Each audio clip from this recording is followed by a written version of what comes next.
السلام عليكم ورحمة الله وبركاته. الحمد لله وحده والصلاة والسلام على من لا نبي بعده. أما بعد، فيقول الله تبارك وتعالى في كتابه العزيز: أعوذ بالله من الشيطان الرجيم. بسم الله الرحمن الرحيم. ليشهدوا منافع لهم ويذكروا اسم الله في أيام معلومات على ما رزقهم من بهيمة الأنعام فكلوا منها وأطعموا البائس الفقير. صدق الله العظيم. எல்லா புகழும் புகழ்ச்சிகளும் பாராட்டுகளும் இவ்வகிலத்தையே படைத்து பரிபாலித்து பராமரித்து பாதுகாத்துக் கொண்டிருக்கும் மேகநாயன் அல்லாஹு ஜல்ல ஜலாலுஹு அம்மனவாலுஹு அஹ்மதி உரித்தாஹும் அல்ஹம்துலில்லாஹ். ஸலவாத்தும் சலாமும் சத்திய தூதர் சன்மார்க்க போதகர் நம் உயிரின் மேலான முஹம்மது முஸ்தபா ஸல்லல்லாஹு அலைஹி வஸல்லம் அன்னவர்கள் மீதிலும், அன்னாரது வாழ்க்கை வழிமுறைகளை பின்பற்றி வாழ்ந்த உத்தம சஹாபாக்கள், தாபிஊன்கள், தபவு தாபிஈன்கள், நாளைய கியாமத்துடைய நாள் வரும் வரை வரக்கூடிய முஸ்லிமான முஃமினான ஆண்கள் பெண்கள் அனைவர்கள் மீதும் என்றென்றும் உண்டாவதாக வேண்டியதன் பின்னால் தியாக திருநாளாம் ஹஜ்ஜி பெருநாளுடைய தொழுகையை நிறைவேற்றியவர்களாக சுன்னத்தான 2 குத்பாக்களை செவிமடுப்பதற்காக வேண்டி அல்லாஹுடைய மாளிகையிலே அத்திகாவுடைய நியத்தோடு சமூகம் அளித்திருக்கும் அல்லாஹின் நல்லடியார்களே, அன்பு சகோதரர்களே, தாய்மார்களே, சகோதரிகளே, வாழ்க்கையின் எல்லா கட்டங்களிலும் எல்லா நிலைமைகளிலும் வல்ல அல்லாஹுவை அஞ்சி பயந்து தக்வா செய்து வாழ்ந்து கொள்ளுமாறு முதலில் எனக்கும் அப்பால் உங்களுக்கும் வசியத்தும் நசீஹத்தும் செய்து கொள்கிறேன். அன்பு கட்டளையும் பிறப்பித்துக் கொள்கிறேன். அன்பு நிறைந்த அல்லாஹுடைய நல்லடியார்களே, அருமை இஸ்லாமிய சகோதரர்களே, இந்த உலகிலே மனிதர்களாக இருக்கின்ற நம்மை படைத்த ரப்புல் இஸ்ஸத் அல்லாஹ் சுப்ஹானஹு வ தஆலா நம்முடைய உலக வாழ்க்கையில் நம்முடைய சந்தோஷங்களை, நம்முடைய இன்பங்களை, நம்முடைய மகிழ்ச்சிகளை நமக்கு மத்தியில் பகிர்ந்து கொள்வதற்காக வேண்டி, பரிமாறிக்கொள்வதற்காக வேண்டி அல்லாஹ் சுப்ஹானஹு வ தஆலா 2 நாட்களை நமக்கு அடையாளப்படுத்தி தந்திருக்கிறார். 2 பெருநாளுடைய தினங்கள். ஒன்று ரமலானுடைய மாதத்தை பூர்த்தி செய்கின்ற போது அல்லாஹ் சுப்ஹானஹு வ தஆலா நமக்கு தருகின்ற நம்முடைய சந்தோஷங்களை நமக்கு மத்தியில் பகிர்ந்து கொள்வதற்காக தருகின்ற முதலாவது சந்தர்ப்பம் நோன்பு பெருநாள். 2வது சந்தர்ப்பம் அல்லாஹ் சுப்ஹானஹு வ தஆலா இந்த புனிதமான துல்ஹஜ்ஜுடைய மாதத்திலே நமக்கு தருகின்ற இந்த தியாக திருநாளாம் ஹஜ்ஜி பெருநாளாக இருந்து கொண்டிருக்கிறது. அல்லாஹுடைய தூதர் ஸல்லல்லாஹு அலைஹி வஸல்லம் அவர்கள் நாம் இருக்கிற இந்த நாளை பற்றி கூறுகிற போது ஸல்லல்லாஹு அலைஹி வஸல்லம் அவர்கள் சொன்னார்கள்: அஃதலுல் அய்யாமி இன்தல்லாஹி அய்யாமுன் நஹர். அல்லாஹ்வினால் படைக்கப்பட்ட நாட்களிலே அல்லாஹ்விடத்திலே மிக கண்ணியமான மிக மகத்தான ஒரு நாள் இருக்குமாக இருந்தால் இது யௌமுன் நஹர் என்று சொல்லுகின்ற புனிதமான துல்ஹஜ்ஜுடைய மாதத்தின் பிறை 10வது நாள். அல்லாஹுக்காக வேண்டி அவனுடைய பொருத்தத்தை அடைந்து கொள்ள வேண்டும் என்பதற்காக வேண்டி அல் அன்ஆம் என்று சொல்லப்படுகின்ற 6 மாத ஒட்டகைகள் என்ற அந்த கால்நடைகளை அல்லாஹுக்காக வேண்டி அறுத்து பலியிடுகின்ற இரத்தங்களை ஓட்டுகின்ற இந்த முக்கியமான அமல் நடைபெறக்கூடிய பிறை 10வது நாள் அல்லாஹ்விடத்திலே அவனால் படைக்கப்பட்ட நாட்களில் மிக கண்ணியமான நாள் என்பதாக அல்லாஹுடைய தூதர் ஸல்லல்லாஹு அலைஹி வஸல்லம் சொன்னார்கள். இந்த நாளிலே பெருநாள் தொழுகையும் சுன்னத்தான 2 குத்பாக்களையும் நிறைவேற்றியதன் பின்னர் நாம் செய்ய வேண்டிய மிக முக்கியமான சுன்னத்தான அமல் தான் புனிதமான குர்பானியோட அமலாக இருந்து கொண்டிருக்கிறது. எவர்களுக்கெல்லாம் அல்லாஹ் சுப்ஹானஹு வ தஆலா பொருளாதார வசதிகளை இந்த அமலை நிறைவேற்றுவதற்கான சந்தர்ப்பத்தை அல்லாஹ் சுப்ஹானஹு வ தஆலா தந்திருந்தாலோ அவர்கள் எல்லாம் அந்த அமலுக்காக வேண்டி நாங்கள் தயாராக இருக்கிறோம். இன்ஷா அல்லாஹ் இந்த அமலை நாங்கள் நிறைவேற்றுகிற போது நாம் பள்ளின சமூகத்தோடு 2 கலந்து வாழ்கின்ற அந்த காரணத்தினால் இந்த அமலை மிக ஒழுக்கமாக நாங்கள் நிறைவேற்ற வேண்டிய கடமை நம்மின் மீது பொறுப்பாக இருந்து கொண்டிருக்கிறது.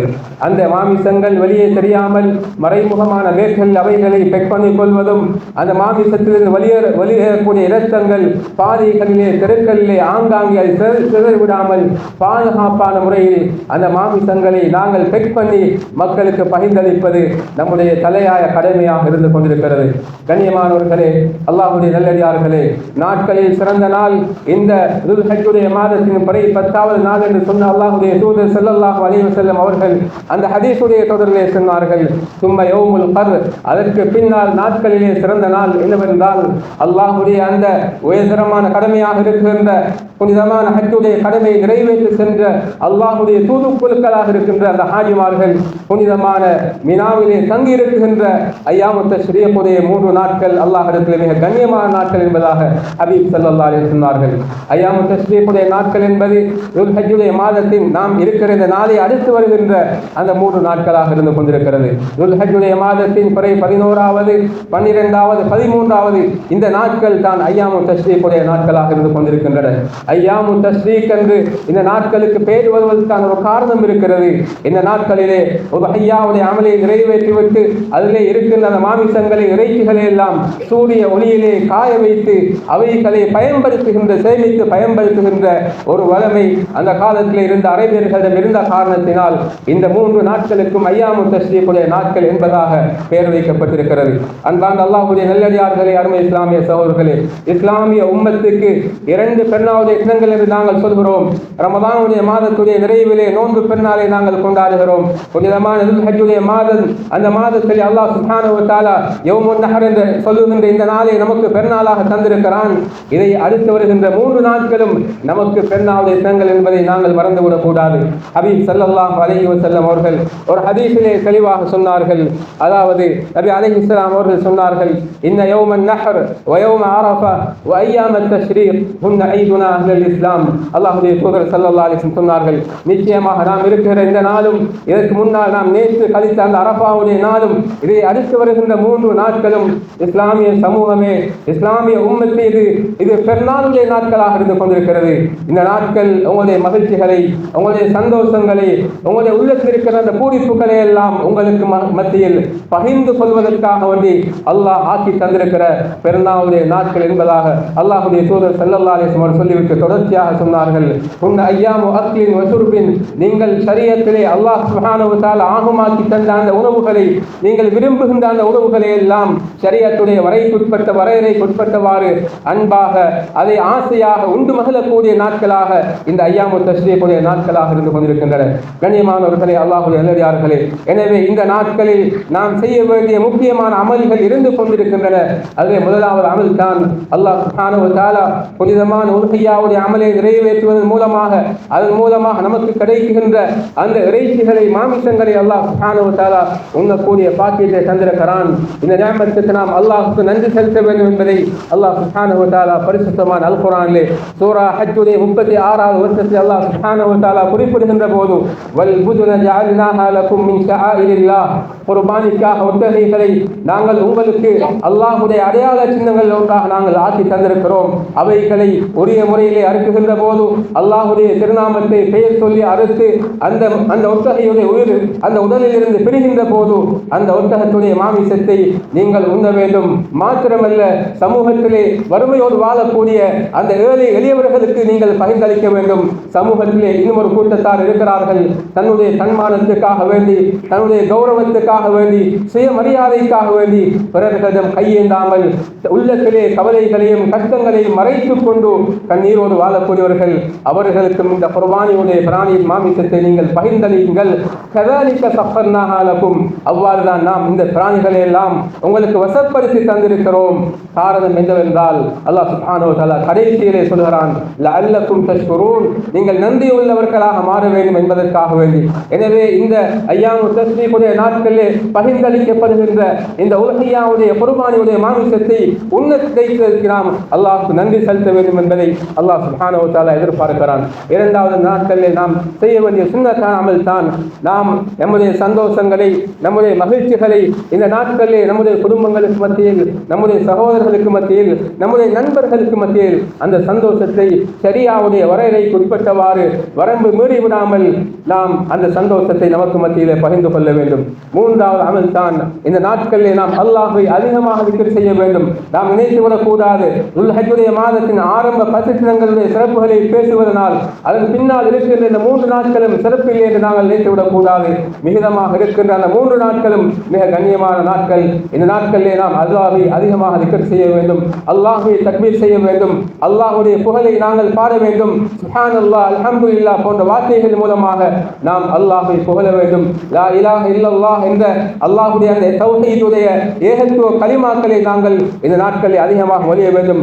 இந்த அமலை பொறுத்தவரையிலே ஹஜ்ஜுடைய கடமையை நிறைவேற்றக்கூடிய ஹாஜியாக இருக்கலாம், ஹஜ்ஜுடைய கடமையை நிறைவேற்றாமல் அவர்களுடைய இருப்பிடங்கள் இருக்கக்கூடிய சாதாரண மக்களாக இருக்கலாம், அனைவரும் இந்த கடமையை செய்ய வேண்டிய கடமைப்பாடு நமக்கு இருந்து கொண்டிருக்கிறது.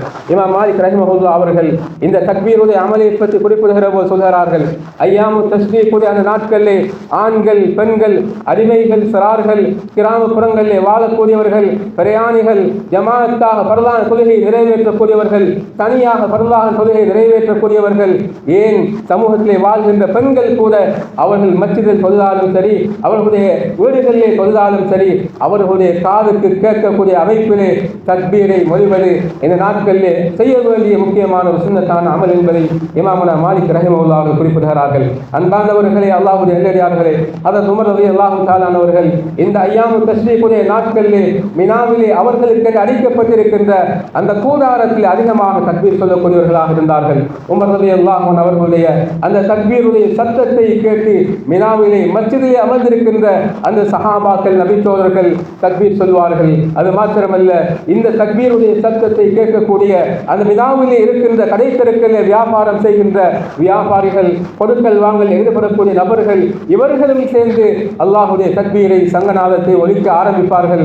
ஹத்தா தர்தஜ்ஜ மினா தக்பீரா, ஹதீஸுடைய அறிவிப்பாளர்கள் கூறுகிறார்கள், முழு மினாவுமே தக்பீருடைய முழக்கத்தினால், தக்பீருடைய இறைச்சலினால் காணப்படக்கூடியதாக இருக்கிறது என்பதாக அறிவிப்பாளர்கள் பதிவு செய்கிறார்கள். அன்பார்ந்தவர்களே, அல்லாஹ்வுடைய நல்லடியார்களே, எனவேதான் மிக முக்கியமான அமல் தான் இந்த தக்பீருடைய அமலாக இருக்கிறது. நான்காவது, நாம் இப்படியான சிறப்பான நன்னாளிலே நம்முடைய அன்புகளை, நம்முடைய சந்தோஷங்களை, மகிழ்ச்சிகளை நாம் நமக்கு மத்தியிலே பகிர்ந்து கொள்ளுகின்ற இந்த சந்தோஷமான நாட்களிலே நாம் செய்ய வேண்டிய நான்காவது அமல் தான் நம்முடைய இரத்த உறவுகளை சேர்ந்து வாழ்வது. பெருநாளுடைய தொழுகையை நாம் நிறைவேற்றி விட்டோம்.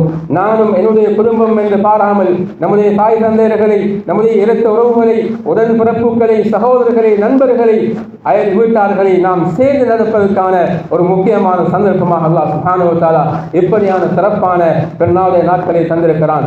எனவே இந்த சந்தர்ப்பத்திலே நாம் நம்முடைய இரத்த உறவுகளை குறிப்பாக பேணி வாழக்கூடிய வழக்கத்தை நம்முடைய வாழ்க்கையில் ஏற்படுத்திக் கொள்ள வேண்டும். கண்ணியமானவர்களே, அல்லாஹ்வுடைய தூதர் ஸல்லல்லாஹு அலைஹி வஸல்லம் சொன்னார்கள், மன் அஹப்ப அய்யுஸதலஹு ஃபீ ரிஸ்கிஹி, யாருக்கு அவருடைய வாழ்க்கையில் அல்லாஹ் சுப்ஹானஹு வ தஆலா அவருடைய வியாபாரத்திலே, அவருடைய கொடுக்கல் வாங்கலிலே, வாழ்வாதாரத்திலே பரக்கத் செய்ய வேண்டும் என்று அவர் விரும்புகிறாரோ, ஃபல்யஸில் ரஹிமஹு, அவருடைய இரத்த உறவுகளை சேர்ந்து வாழட்டும் என்று அல்லாஹ்வுடைய தூதர் ஸல்லல்லாஹு அலைஹி வஸல்லம் சொன்னார்கள். அது மாத்திரமல்ல, இன்னும் ஒருவரை சேர்ந்த ஹதீஸிலே சொன்னார்கள், வயுன் சஅலஹு ஃபி அஸரிஹி, அல்லாஹ் சுப்ஹானஹு வ தஆலா யாருக்கு கொடுத்திருக்கிற அந்த வாழ்நாளை, துனியாவிலே வாழக்கூடிய அந்த வாழ்நாளுடைய தவணைகளை நீடிக் கொடுக்க வேண்டும், அதை நீளமான வாழ்நாள் கொடுக்கப்பட வேண்டும் என்று எதிர்பார்க்கிறார்களோ அவர்களும் தன்னுடைய இரத்த உறவுகளை, இனபந்துக்களை சேர்ந்து வாழட்டும் என்பதாக அல்லாஹ்வுடைய தூதர் ஸல்லல்லாஹு அலைஹி வஸல்லம் சொன்னார்கள். கண்ணியமானவர்களே, அல்லாஹ்வுடைய நல்லடியார்களே, எனவே இரத்த உறவுகளுடைய விடயத்திலே நாம் மிக அவதானமாக, குறிப்பாக இந்த காலத்திலும் பொதுவாக ஏனைய காலங்களிலும்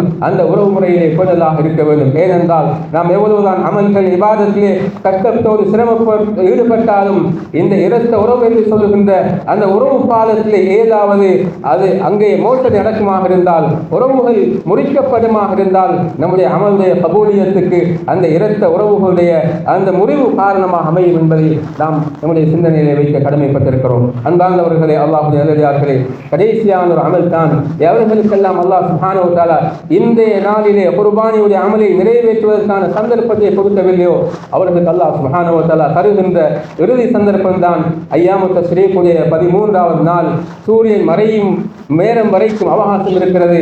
அந்த நேரம் வரைக்கும் யாருக்கெல்லாம் அந்த உத்ஹியாவுடைய அமலை நிறைவேற்ற ஆர்வம் இருக்கிறதோ அவர்கள் 13வது நாள் சூரியன் மறைவதற்கு முன்னர் அந்த அமலை நிறைவேற்றிக் கொள்ள வேண்டும். கண்ணியமானவர்களே, அல்லாஹ்வுடைய நல்லடியார்களே, இந்த உத்ஹியாவுடைய மாமிசங்களை நாம் மாத்திரம் அதை எடுத்துக்கொள்ளாமல் அதை 3 வகைகளாக பங்கு வைத்து நாம் அதில் ஒரு பங்கை எடுப்பதோடு, ஒரு பங்கை சமூகத்திலே வறுமை கோட்டிலே வாழக்கூடிய ஏழைகள், கஷ்டத்தோடு வாழக்கூடிய கஷ்டவாதிகளுக்கு கொடுப்பதோடு, இன்னும் ஒரு பங்கை நாம் நம்முடைய குடும்ப உறவினர்களுக்கு, நண்பர்களுக்கு பகிர்ந்தளிப்பது மிக ஏற்றமான ஒரு விடயமாக இருந்து கொண்டிருக்கிறது. அன்பார்ந்தவர்களே, அல்லாஹ்வுடைய நல்லடியார்களே, அதே போன்றுதான் இந்த நாள் அல்லாஹ் சுப்ஹானஹு வ தஆலா நமக்கு ஒரு சந்தோஷமான மகிழ்ச்சியான நாளாக பெருநாளுடைய நாட்களை தந்திருக்கிறான். அந்த நாட்களில் நாம் மிக முக்கியமாக சில ஆதாபுகளை, ஒழுக்கங்களை பேண வேண்டிய கடமை நமக்கு இருந்து கொண்டிருக்கிறது. அது முதலாவது தான், நாம் பெருநாளுடைய தொழுகையை நிறைவேற்றுவதற்காக வேண்டி ஒரு பாதையினால் வந்திருப்போம். நாம் தொழுகையும் ஹுத்பாவையும் நிறைவு செய்துவிட்டு நம்முடைய வீடுகளுக்கு திரும்பி செல்கின்ற போது வேறொரு பாதையினால் திரும்பி செல்வது மிக முக்கியமான சுன்னாவாக ஸல்லல்லாஹு அலைஹி வஸல்லம் அவர்கள் தன்னுடைய வாழ்க்கையிலே நடைமுறைப்படுத்திய சுன்னத்தாக இருக்கிறது. எனவே அந்த விடயத்தை நாம் பின்பற்றி ஒழுக வேண்டிய கடமை இருக்கிறது.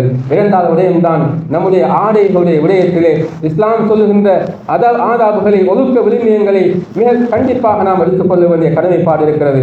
குறிப்பாக பெண்களுடைய ஆடையுடைய விடயத்திலே இஸ்லாமிய ஷரீஅத் மிக முக்கியமான வரையறைகளை, வரம்புகளை, கட்டளைகளை இருக்கிறது. ஒரு பெண் அணியக்கூடிய ஆடை ஜீனத்தான அலங்காரம் கூடிய ஆடைகளாக அந்நிய ஆண்களை தன் பக்கம் கவரக்கூடியதாக ஒரு பெண்ணுடைய ஆடை இருக்கக்கூடாது. இறுக்கமானதாக தன்னுடைய உடம்புடைய அந்த கட்டமைப்புகளை வெளியே அடையாளப்படுத்த கொடுக்கக்கூடிய அமைப்பிலே அந்த இறுக்கமானதாக அந்த ஆடைகள் இருக்கக்கூடாது. வாசனை திரவியங்கள் பூசப்பட்டதாக பெண்களுடைய ஆடை இருக்கக்கூடாது. பெண்கள் தாராளமாக அவர்களுடைய வீடுகளிலே அவர்களுடைய கணவன்மார்களுக்கு முன்னர், அவர்களுக்கு மகரமான ஆண்களுக்கு முன்னர் வாசனை திரவியங்களை பூசுவதற்கு அனுமதி இருக்கிறது. வீட்டை விட்டு வெளியேறுகின்ற போது, மக்களுக்கு மத்தியில் நடமாடுகின்ற போது எச்சந்தர்ப்பத்தில் இஸ்லாம் ஒரு பெண்ணை பொறுத்தவரையிலே வாசனை திரவியங்களை பூசுவதற்கு அனுமதி வழங்கவில்லை.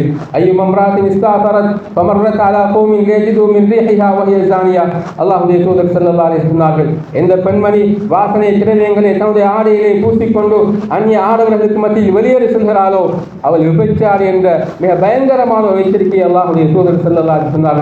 எனவே பெண்களாக இருக்கிறவர்கள் தாராளமாக வாசனை திரவியங்களை அவர்களுடைய வீடுகளில் பூசிக் கொள்வதற்கு அனுமதி இருக்கிறது. வீட்டை விட்டு வெளியேறுகின்ற போதும் அதை பாவிப்பதற்கு தடை இருக்கிறது.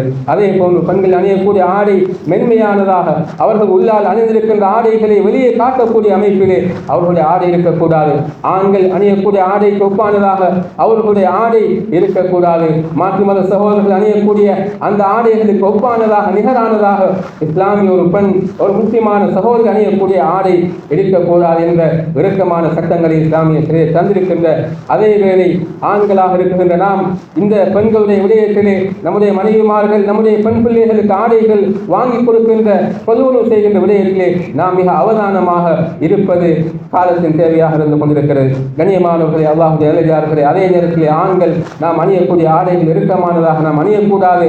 உருவப்படங்கள் உள்ள எழுத்துக்கள் பொறிக்கப்பட்ட ஆடைகளை அணிந்து நாம் மஸ்ஜிதிலே தொழுகையை நிறைவேற்றுகின்ற போது நமக்கு பின்னால் தொழுகின்ற சகோதரர்களுடைய தொழுகையை பாழாகுவதற்கு ஒரு காரணமாக அமையும். எனவே நம்முடைய ஆடைகளுடைய விடயத்திலே ஆண்களும் அவதானமாக இருக்க வேண்டும். கண்ணியமானவர்களை, அதே போன்றுதான் மிக முக்கியமான இந்த நாளிலே நாம் பேர வேண்டிய அமல் தான் நாம் ஒருவர் மற்றவரை சந்திக்கின்ற போது தகப்பல்லாஹு மின்னா வ மின்க என்ற அந்த வார்த்தையின் மூலமாக அல்லாஹ் என்னையும் உங்களையும் உங்களுடைய அமல்களை அல்லாஹ் சுப்ஹானஹு வ தஆலா ஏற்றுக்கொள்வானாக என்ற அந்த வாழ்த்துக்களோடு நாம் ஒருவர் மற்றவரை முசாபஹா செய்கின்ற போது இந்த வாழ்த்துக்களை, இந்த துஆக்களை நாம் பரிமாறுவது சுன்னத்தாக இருந்து கொண்டிருக்கிறது.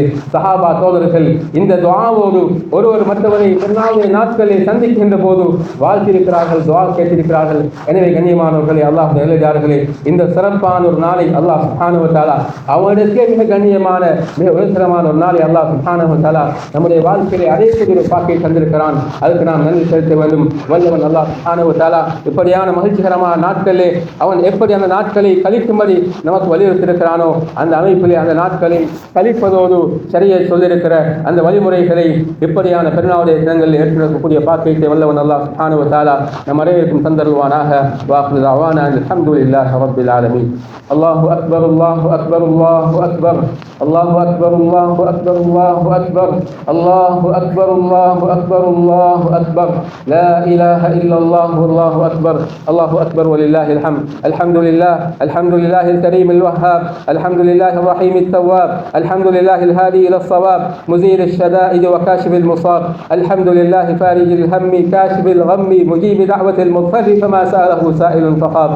அஷ்ஹது அன் லா இலாஹ இல்லல்லாஹ் வஹ்தஹு லா ஷரீக லஹ் வ அஷ்ஹது அன்ன முஹம்மதன் அப்துஹு வ ரசூலுஹு صلى الله وسلم وبارك عليه وعلى آله وصحبه ومن تبعهم بإحسان إلى يوم الدين.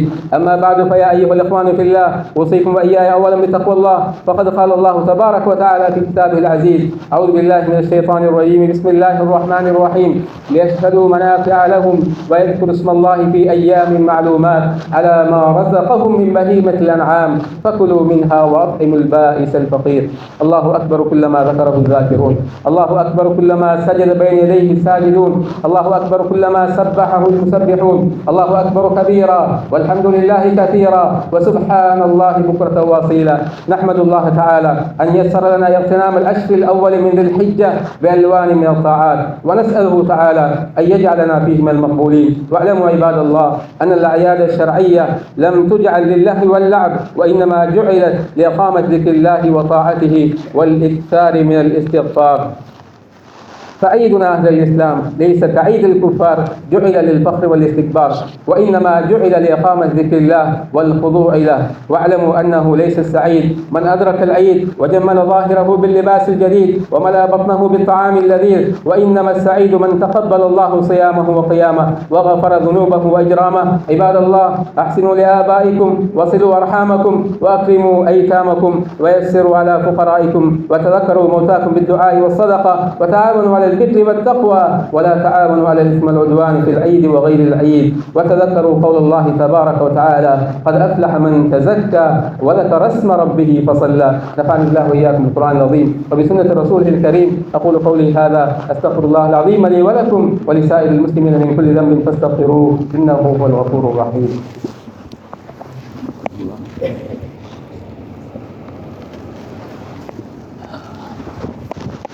الله أكبر الله أكبر الله أكبر الله أكبر الله أكبر الله أكبر الله أكبر لا إله إلا الله والله أكبر الله أكبر ولله الحمد. الحمد لله بارئ النسم ومحيي الذمم ومد القسم، أحمده حمدا يوافي ما تزايد من النعم. أشهد أن لا إله إلا الله وحده لا شريك له شهادة تعصي من الفتن وتدفع النقم، وأشهد أن سيدنا ونبينا ومولانا محمدا عبده ورسوله المبعوث رحمة للعالمين من عرب وعجم.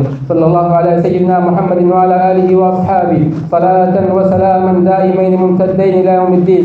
أما بعد، فيا أيها المسلمون اتقوا الله حق التقوى واستمسكوا بلا إله إلا الله فإنها هو العروة الوثقى. فقد قال الله تبارك وتعالى في كتابه العزيز: أعوذ بالله من الشيطان الرجيم، بسم الله الرحمن الرحيم.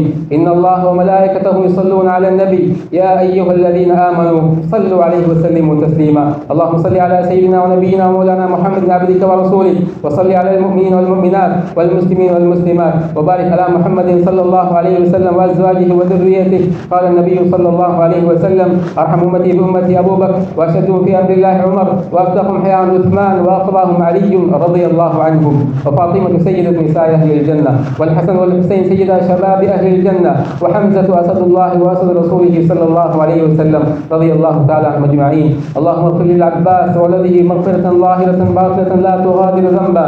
الله الله في أصحابي لا تتخذهم غرضا من بعدي، فمن أحبهم فبحبي أحبهم، ومن أبغضهم فالبغض أبغضهم، وخير أمتي قرني ثم الذين يلونهم ثم الذين يلونهم. اللهم أعز الإسلام والمسلمين وأذل الشرك والكفرة والمشركين، ودمر أعداءك أعداء الدين، وانصرنا على القوم الكافرين. ربنا اغفر لنا ولإخواننا الذين سبقونا بالإيمان، ولا تجعل في قلوبنا غلا للذين آمنوا ربنا إنك رؤوف رحيم. عباد الله رحمكم الله، إن الله يأمر بالعدل والإحسان وإيتاء ذي القربى وينهى عن الفحشاء والمنكر والبغي يعظكم لعلكم تذكرون. اذكروا الله العلي العظيم يذكركم وادعوه يستجب لكم، ولذكر الله أكبر والله يعلم ما تصنعون.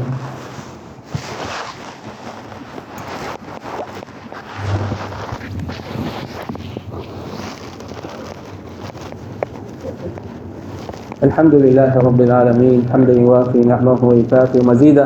يا ربنا لك الحمد كما ينبغي لجلال وجهك ولعظيم سلطانك ومجدك. سبحانك لا نحصي ثناء عليك أنت كما أثنيت على نفسك. اللهم صل على سيدنا ونبينا ومولانا محمد وبارك وسلم عليه. اللهم اجعل جمعنا هذا جمعا مباركا مرحوما، وتفرقنا من بعده تفرقا معصوما، ولا تجعل اللهم فينا ولا منا ولا معنا ولا من يتبعنا شقيا ولا محروما. اللهم يا أول الأولين ويا آخر الآخرين، يا ذا القوة المتين، يا راحم المساكين، يا أرحم الراحمين. ظلمنا أنفسنا وإن لم تغفر لنا وترحمنا لنكون من الخاسرين. يا الله رب الرحمن சங்கைக்குரிய எஜமானே, கிருபையில் நாயனே யா அல்லாஹ், தாயை விட 70 மடங்கு இறக்கமுள்ள ரஹ்மானே யா அல்லாஹ், அளவற்ற அருளாளனே நிகர அன்புடையோனே, உன்னை வணங்குகிறோம், உன்னுடையமே உதவி தேடுகிறோம், உன்னுடையமே சகல காரியங்களையும் ஒப்படைக்கிறோம். யா அல்லாஹ், யா அல்லாஹ்வுடைய பாவங்களை மன்னித்தருள்வாயா. யா அல்லாஹ், தெரிந்தும் தெரியாமலும் அறிந்தும் அறியாமலும் அனைத்து தப்புத்தவர்களை மன்னித்து மறைத்து விடுவாயா. யா அல்லாஹ், நீ எங்களுடைய பாவங்களை மன்னிக்கவில்லை என்றால் மன்னிப்பதற்கான நாயன் வேறு யாரும் கிடையாது. யா அல்லாஹ், யா அல்லாஹ், எங்களுடைய பாவங்களை மன்னித்தருள்வாயா. யா அல்லாஹ், எங்களுடைய பெற்றோர்களுடைய பாவங்களை மன்னித்தருள்வாயா. யா அல்லாஹ், அந்த சீதவிகள் யாரெல்லாம் உயிரோடு உலகத்திலே வாழ்ந்து கொண்டிருக்கிறார்களோ அவர்களை கண்ணியமாக வாழ செய்வாயா. யா அல்லாஹ், அவர்கள் உள்ளத்தில் நிம்மதியை கொடுப்பாயா. யா அல்லாஹ், உடலிலே ஆரோக்கியத்தை கொடுப்பாயா. யா அல்லாஹ், சாலிஹான அமல்களை கொண்டு யா அல்லாஹ் அவர்களுடைய வாழ்நாளை நீத்து கொடுப்பாயா. யா அல்லாஹ், அந்த சீதவிகள் எல்லாம் அவர்கள் யாரெல்லாம் அவருடைய வாழ்க்கையை வாழ்ந்து வாழ்ந்து கொண்டிருக்கிறார்களோ அவர்களுடைய கபறுகளை சொர்க்கத்துடைய பூங்காவனமாக ஆக்குவாயா. நரக படுகொலை விட்டும் பாதுகாத்தருள்வாயா. கண்ணு கட்டிய தூர முறை அவர்களுடைய கபரை விசாலமாக ஆக்கி கொடுப்பாயா. அதனுடைய பிள்ளைகளை மன்னித்தருள்வாயா. அதனுடைய மனைவி மக்களுடைய குற்றம் குறைகளை மன்னித்தருள்வாயா. அதனுடைய பிள்ளைகளை சாலிஹானவர்கள் ஆக்கி தந்தருள்வாயா. அவர்களுடைய எதிர்காலங்களை ஒளிமயமான சிறப்பான எதிர்காலமாக ஆக்கி தந்தருள்வாயா. இந்த மஹல்லாவை கபூல் செய்வாயா. இந்த மஹல்லாவை கபூல் செய்வாயா. இதற்கு கீழால் இயங்குகின்ற சிறிய சிறிய மஹல்லாக்களை கபூல் செய்வாயா. நல்ல மக்கள் யா அல்லாஹ், கண்ணியமானவர்கள் யா அல்லாஹ். அவர்களை இந்த மஹல்லா வாழக்கூடிய அனைத்து மக்களும் யா அல்லாஹ் பொருந்திக் கொள்வாயா. யா அல்லாஹ் இந்த மஸ்ஜிதை கபூல் செய்வாயா. இந்த மஸ்ஜிதை யாரெல்லாம் பராமரித்து இந்த கபராளிகளாக வாழ்ந்து கொண்டிருக்கிறார்களோ யா அல்லாஹ் அவர்களுடைய கபர்களை சொர்க்கத்தில் பூங்காவனமாக ஆக்கிடுவாயா. அவர்கள் யாரெல்லாம் உயிரோடு வாழ்ந்து கொண்டிருக்கிறார்களோ அவர்களை பொருந்திக் கொள்வாயா. யா அல்லாஹ் இப்போது யாரெல்லாம் இந்த மஸ்ஜிதை பரிபாலித்துக் கொண்டிருக்கிறார்களோ அவர்களை நீ கபூல் செய்வாயா. யா அல்லாஹ் அவர்களை ஒப்புக்கொள்வாயா. அவர்களுக்கு மேலான உதவியை வழங்குவாயா. யா அல்லாஹ் இந்த மஸ்ஜிதில் யாரெல்லாம் ஊழியர்களாக இமாம்களாக முஅத்தின்களாக கடமை செய்ய அல்லாஹ் இந்த கபராளிகளாக வாழ்ந்து கொண்டிருக்கிறார்களோ அவர்களுடைய கபறுகளை சொர்க்கத்துடைய பூங்காவனமாக ஆக்குவாயா. நரக படுகொலையை விட்டும் பாதுகாத்தருள்வாயா. யா அல்லாஹ் அவர்களுடைய அமல்களை கபூல் செய்வாயா. யா அல்லாஹ் அவர்களுடைய ஹிதமத்களை ஏற்றுக்கொள்வாயா. யா அல்லாஹ் அவர்கள் யாரெல்லாம் உயிரோடு வாழ்ந்து கொண்டிருக்கிறார்கள் அவர்களை நீ பொருந்திக் கொள்வாயா. யா அல்லாஹ் தற்சமயம் யாரெல்லாம் இந்த மஸ்ஜிதிலே இமாம்களாக முஅத்தின்களாக ஊழியர்களாக கடமை புரிந்து கொண்டிருக்கிறார்களோ யா அல்லாஹ் அவர்களை கபூல் செய்வாயா. யா அல்லாஹ் அவர்களுடைய நிலைமைகளை சீராக்குவாயா. யா அல்லாஹ் அவர்கள் செய்யக்கூடிய ஹிதமத்களை யா அல்லாஹ் உனக்காக வேண்டி செய்கிறார்கள் யா அல்லாஹ் அந்த ஹிதமத்களை யா அல்லாஹ் கபூல் செய்வாயா. அவர்களுடைய எல்லா நிலைமைகளையும் சீராய் கொடுத்தருள்வாயா. யா அல்லாஹ் அவருடைய பிள்ளைகள் அவர்களுடைய மனைவி மக்கள் அவர்களுடைய பொருளாதாரத்தில் யா அல்லாஹ் மேலான பரக்கத்தை அபிவிருத்தி செய்தருள்வாயா. யா அல்லாஹ் கண்ணியமான நாட்கள் யா அல்லாஹ் சந்தோஷம் உள்ளத்திலே சந்தோஷம் மகிழ்ச்சியும் ஏற்படக்கூடிய ஒரு நாள் யா அல்லாஹ் நாம் எல்லாம் இந்த இடத்துல ஒன்று கூடியிருக்கிறோம் யா அல்லாஹ். யா அல்லாஹ் எப்படி இந்த இடத்துல நம் அனைவரையும் ஒன்று சேர்த்தாயோ நாளைய கியாமத்துடைய நாளையிலே உன்னுடைய உயர்தரமான ஜன்னத்துல் ஃபிர்தௌஸ் அல் ஆலா என்ற அந்த சுவன பதிகளிலே ஒன்றாக இருக்கக்கூடிய பாக்கியத்தை நசீபாக்குவாயா. யா அல்லாஹ் இந்த வருடம் புனிதமான ஹஜ்ஜுடைய கடமையை நிறைவேற்றுவதற்காக வேண்டி யா அல்லாஹ் இந்த நாட்டிலே வாழக்கூடிய மக்கள் சார்பாக யா அல்லாஹ் சுமார் 3500 ஹாஜிமார்கள் யா அல்லாஹ் உன்னுடைய இடத்துக்கு வந்திருக்கிறார்கள் யா அல்லாஹ். அவர்களுடைய ஹஜ்ஜுகளை கபூல் செய்வாயா. அவர்கள் செய்த உம்ராக்களை கபூல் செய்வாயா. அவர்களுடைய குர்பானிகளை ஏற்றுக்கொள்வாயா. யா அல்லாஹ் அந்த ஹாஜிகள் யா அல்லாஹ் கண்ணியமாக கௌரவமாக நல்ல உடல் ஆரோக்கியத்தோடு யா அல்லாஹ் தாய் நாட்டுக்கு திரும்பி வர தௌஃபீக் செய்வாயா. யா அல்லாஹ் அந்த பைத்துல்லாவை அடையக்கூடிய பாக்கியத்தை நமக்கும் தந்தருள்வாயா. யா அல்லாஹ் பல ஹஜ்ஜுகளை பல உம்ராக்களை செய்யக்கூடிய பாக்கியத்தை தந்தருள்வாயா. யா அல்லாஹ் உன்னுடைய பைத்துல்லாவை திசையை நோக்கி தொழுது கொண்டிருக்கிறோம் யா அல்லாஹ் அந்த பைத்துல்லாவை கண்களால் பார்த்த நிலைமையிலே தொழக்கூடிய பாக்கியத்தை தந்தருள்வாயா. யா அல்லாஹ் ஹஜ் உம்ராக்களை செய்யக்கூடிய சந்தர்ப்பங்களை அதிகமாக வாழ்க்கையில் ஏற்படுத்தி தந்தருள்வாயா. யா அல்லாஹ் உலகிலே வாழ்கின்ற சந்தர்ப்பத்திலே யா அல்லாஹ் உண்மைக்கு உண்மையாக அஞ்சு பயந்து தக்வாவோடு இறைச்சத்தில் வாழ்ந்து மரணிக்கக்கூடிய பாக்கியத்தை நசீபாக்குவாயா. யா அல்லாஹ் முடிவுகளை சிறந்ததாக ஆக்கியருள்வாயா. கலிமா தய்யிபா லா இலாஹ இல்லல்லாஹ் முஹம்மதுர் ரசூலுல்லாஹ் என்ற கலிமாவை மொழிந்தவர்களாக சுவர்க்கத்துடைய அந்த சுபசூப செய்திகள் எல்லாம் கண் முன்னாலே காட்டப்படும் நிலையிலே ரஹ்மத்துடைய வானவர்கள் மூலமாக எங்களுடைய உயிர்கள் கைப்பற்றுவதற்கு தௌஃபீக் செய்வாயா. யா அல்லாஹ் கெட்ட மௌத்தை விட்டு பாதுகாத்தருள்வாயா. யா அல்லாஹ் தௌபா இல்லாத மௌத்தை விட்டு பாதுகாத்தருள்வாயா. யா அல்லாஹ் தௌபத் நசூஹா என்ற கலப்பற்ற பரிசுத்தமான தௌபாவோடு யா அல்லாஹ் மரணிக்க செய்வாயா. யா அல்லாஹ் கொடூரமான நோய்களை விட்டு பாதுகாத்தருள்வாயா. யா அல்லாஹ் திடீர் விபத்துக்களை விட்டு பாதுகாத்தருள்வாயா. யா அல்லாஹ் திடீர் மரணங்களை விட்டு பாதுகாத்தருள்வாயா. மேலான ஹபீப் ஸல்லல்லாஹு அலைஹி வஸல்லம் அவர்கள் என்னென்ன நலவுகளை கேட்டார்களோ அத்தனை நலவுகளை நமக்கு தந்தருள்வாயா. யா அல்லாஹ் என்னென்ன ஷர்ராத்கள் கடிதங்களை விட்டு பாதுகாப்பு தேர்ந்தார்களோ அத்துணை ஷர்ராத்கள் கடிதங்களை விட்டு பாதுகாப்பு தந்தருள்வாயா. யா அல்லாஹ் என்னென்ன விஷயங்களை கேட்டோமோ எதையெல்லாம் கேட்க நினைத்து மறைந்தோமோ யா அல்லாஹ் அத்துணை விடயங்களை கபூல் செய்வாயா. யா அல்லாஹ் இந்த ஏழைகளுடைய பரதேசிகளுடைய இந்த சிறிய துஆவை யா அல்லாஹ் உன்னுடைய மிக முக்கியமான கண்ணியமான நாளில் ஏற்றுக்கொள்வாயா. துஆக்களை கபூல் செய்வாயா. ரப்பனா தகப்பல் மின்னா இன்னக அன்தஸ் ஸமீஉல் அலீம் வதுப் அலைனா யா ரப்பனா இன்னக அன்தத் தவ்வாபுர் ரஹீம். ரப்பனா ரப்பி இர்ஹம்ஹுமா கமா ரப்பயானி صغيرا وصل اللهم وسلم على نبيك الكريم وعلى آله وصحبه أجمعين والحمد لله رب العالمين.